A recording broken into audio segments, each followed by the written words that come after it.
CEO Labil episode 30. Setelah acara lelang amal selesai, Freya yang kelelahan awalnya tidak bisa tidur karena memikirkan Marcel. Lama-kelamaan Freya pun jatuh tertidur. Freya bermimpi buruk dan seketika Freya segera bangun dari tidurnya. Ya ampun, untung hanya mimpi. Jam berapa ya sekarang? Freya mengecek ponselnya dan masih jam 1 dini hari.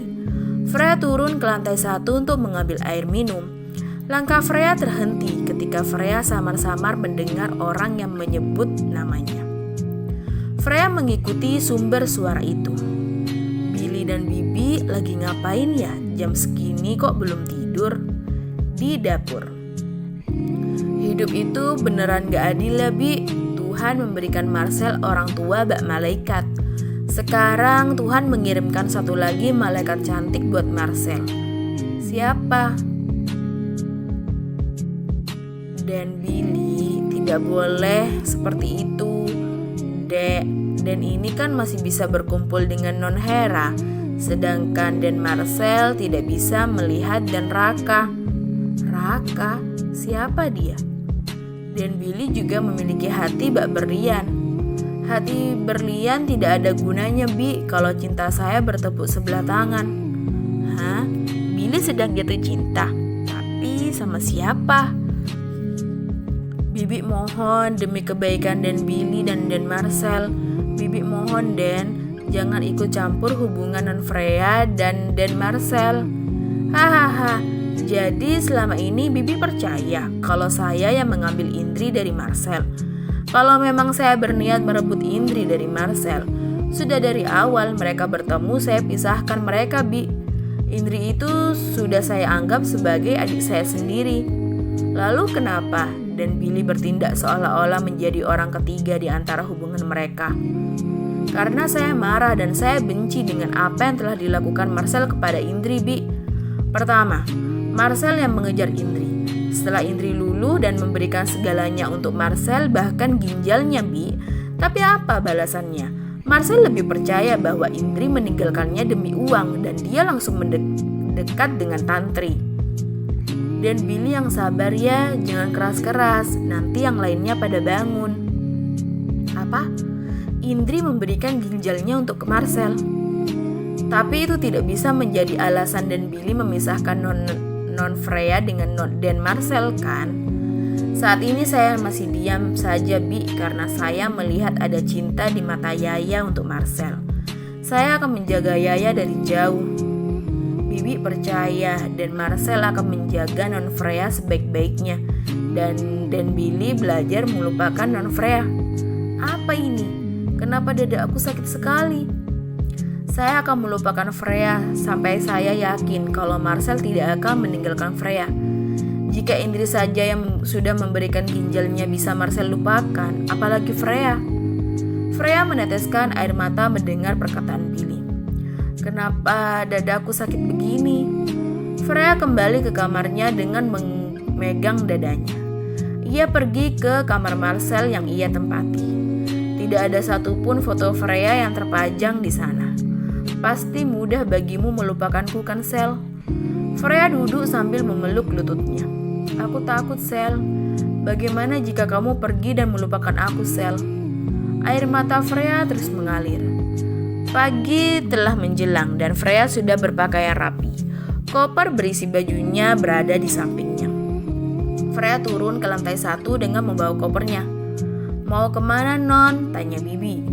Saya mau pulang ke apartemen, Bi. Ada yang harus saya ambil di apartemen. Mami dan Papi belum bangun ya, Bi.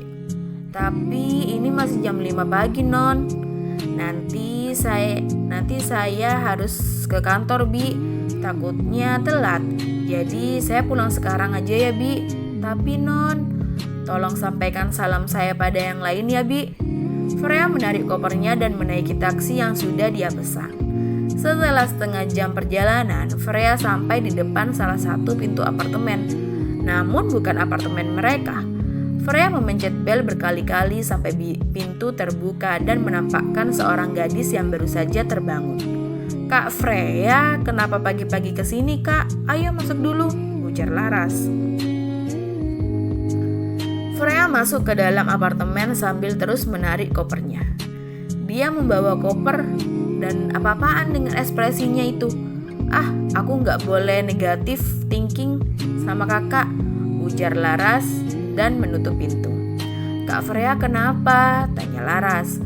Freya langsung memeluk Laras dan tubuhnya gemeteran. "Kak Freya sakit ya? Ayo kita ke rumah sakit aja, Kak." Freya menggelengkan kepalanya. "Aku takut." Tangisan Freya pecah. "Takut kenapa, Kak? Kakak nggak boleh takut. Ada aku, Kak Wilona, Kak Noe juga." Laras sengaja tidak menyebut Marcel. Takutnya Marcel lah yang membuat Freya menangis. Freya terus menangis di pelukan Laras. Siang harinya, di kantor, Laras menelpon Wilona. "Aku udah nanya, Kak, berkali-kali, tapi dia cuma bilang takut. Sekarang dia di mana?" "Di mejanya, Kak, tapi ya ekspresinya kayak mayat hidup." "Kamu harus terus temani dia, Ras. Nanti pulang kerja aku sama Noe ke tempat kamu ya." "Iya, Kak." Jam 5:30 sore. Di apartemen Laras. "Di mana Freya?" tanya Wilona. "Gak ada, Kakak." "Gimana bisa gak ada sih? Kak Freya mana ya? Mana hujan deras banget lagi. Aku udah cari sih seluruh isi perusahaan tapi gak ada." Di sisi lain, Marcel sampai di apartemennya. Freya nggak ada tanda-tanda kalau dia pulang. Memang ada yang aneh sih. Kata Mami, Freya pulang dari jam 5 pagi. Tapi kan dari jam 3 sampai jam 8 pagi aku di apartemen. Tapi nggak ada tuh Freya. Marcel mencoba menelpon Freya, tapi ponsel Freya nggak aktif. Marcel pun memijat pelipisnya. "Kenapa lagi sih nih?" Marcel pun menelpon Bibi di keluarga Federico. "Halo Bi, dan Marcel, udah lama sekali ya nggak nelpon Bibi." "Oh iya Bi, tadi Mami bilang kalau Freya pulangnya pamit ke Bibi ya." "Oh iya, Non Freya nggak ada di apartemen dan sudah saya duga karena Non Freya tidak membawa baju adan. Sepertinya saya tahu kenapa Non Freya pergi." Bibi pun menceritakan semuanya. Sepertinya Bibi tahu kalau semalam Freya mendengar semua pembicaraannya dengan Billy mengenai Indri. "Americano 2, ujar Freya. "1 aja, Ai." "Aku bilang mau 2 ya 2. Ada apa lagi nih?" Noe menyerahkan pesanan Freya dan juga memberikannya sebuah handuk. "Kamu duduk dulu ya, sebentar lagi aku selesai. Ayo duduk di meja di luar kafe dulu." Freya menyadarkan kepalanya di meja. Setengah jam kemudian, Wilona menelpon Noe karena khawatir kepada Freya. "Kamu kapan pulang sih? Kita bingung nih cari Freya kemana lagi." "Oh iya, aku lupa bilang, dia ada di sini kok." "Apa? Tahan dia ya di sana. Seharusnya kamu ngomong dong dari tadi. Coba deh kamu tanya, dia tuh kenapa sih?" "Aku lagi nungguin orang lain. Aku nunggu yang lebih berhak untuk menyelesaikan masalah ini." Di sisi lain, Marcel datang dan mengelus kepala Freya. Freya kaget dan menatap Marcel. "Aku gak akan paksa kamu, Ai. Kalau kamu gak sanggup di sisi aku. Kenapa kamu gak cerita tentang Indri ke aku?" "Aku belum siap, tapi sepertinya kamu sudah tahu semuanya," ujar Marcel menghela nafas. "Jadi aku gak perlu cerita apa-apa lagi kan?" ujar Marcel pun tersenyum. "Please, jangan tersenyum seperti itu, Sel. Aku cuma bisa bilang, bagi aku Tantri gak pernah jadi pengganti Indri. Karena sampai sekarang aku belum bisa melupakan Indri." Mendengar hal itu, Freya langsung mengalihkan pandangannya dari Marcel. "Sekarang aku lega. Kamu udah tahu kan kalau aku ini cowok brengsek. Jadi semuanya terserah kamu." Freya pun menangis. "Jangan menangis. Air mata kamu tuh terlalu berharga buat cowok brengsek kayak aku. Ya udah, aku balik dulu ya. Jangan di luar terlalu lama. Nanti kamu masuk angin." Air mata Freya mengalir semakin deras. "Pulangnya hati-hati ya," ujar Marcel. Freya masih membelakangi Marcel. Marcel ingin memeluk tubuh Freya, tapi tidak jadi. Ia memilih pergi dalam diam, ya walaupun tatapannya tak lepas dari Freya. Wilona, Laras, dan Noe pun menghampiri Freya. Aku harus gimana, Wilona? Ujar Freya memeluk Wilona dan membiarkan Freya menangis di pelukannya. Sebagian hati aku lega karena ternyata Marcel gak seburuk yang dipikirkan. Aku tahu selama ini Marcel tersiksa dengan perginya Indri. Tapi di sisi lain aku takut aku gak bisa gantikan posisi Indri di hati Marcel. Kamu sayang sama Marcel ya, Ai? Tanya Wilona. Freya pun menganggukkan kepalanya. Kamu harus terima dia apa adanya. Jangan pernah mencoba menggantikan Indri atau siapapun. Jadilah Freya yang mengisi hati Marcel dengan cinta. Freya melepas pelukannya dan menatap Wilona. Wilona pun menghapus air mata Freya. Marcel mengucapkan akad nikah buat kamu doang. Jadi kamu beda dong dengan mereka. Marcel gak cuma ngasih hatinya buat kamu, tapi dia juga memberikan namanya buat kamu.